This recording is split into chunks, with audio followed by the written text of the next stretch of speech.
Consumer prices in China have plunged to their lowest level in more than a year, highlighting persistent deflationary pressures in the world's second largest economy.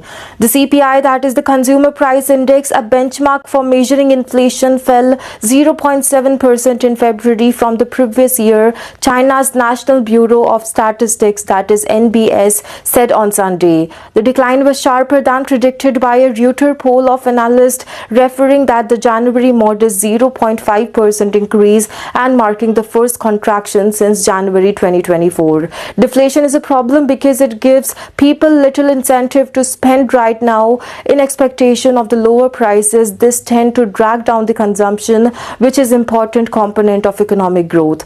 The drop in February was partly influenced by an earlier than usual Lunar New Year holiday when the hundreds of millions of trips took place, boosting tourism and spending. The holiday fell entirely in January this year compared with the previous one that extended into February. That means that there was much higher base of comparison in 2024.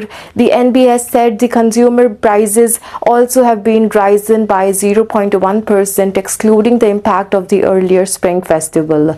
The country's core CPI, which excludes items with volatile price like food and fuel, also declined by 0.1%, the first decrease since January 2021. Meanwhile, the Producer Price Index, that is PPI, which track wholesale prices, saw a 2.2% reduction in February from the previous year. Factory grade prices have been contracting for 29 consecutive months since October 2022.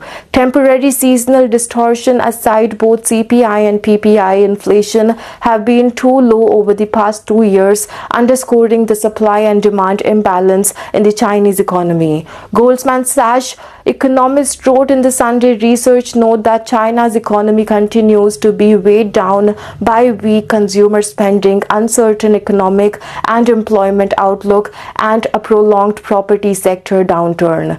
Internationally, it also faces being squeezed as the United States turned the heat up on the trade war against China, which has long relied on the exports to drive growth. The uncertainty of the external environment is increasing, while we have also faced issues such as the insufficient domestic demand and operational difficulties for some industries, said Zhang, the head of the China State Planner, National Development and Reform Commission, in a press conference last week.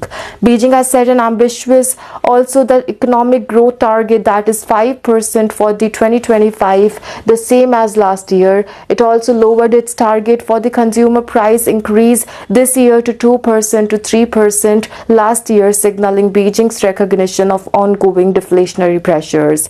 But during the highly anticipated opening of the ceremonial legislature last week, the government fell short of announcing large-scale stimulus to bolster growth, despite emphasizing the need to boost consumption.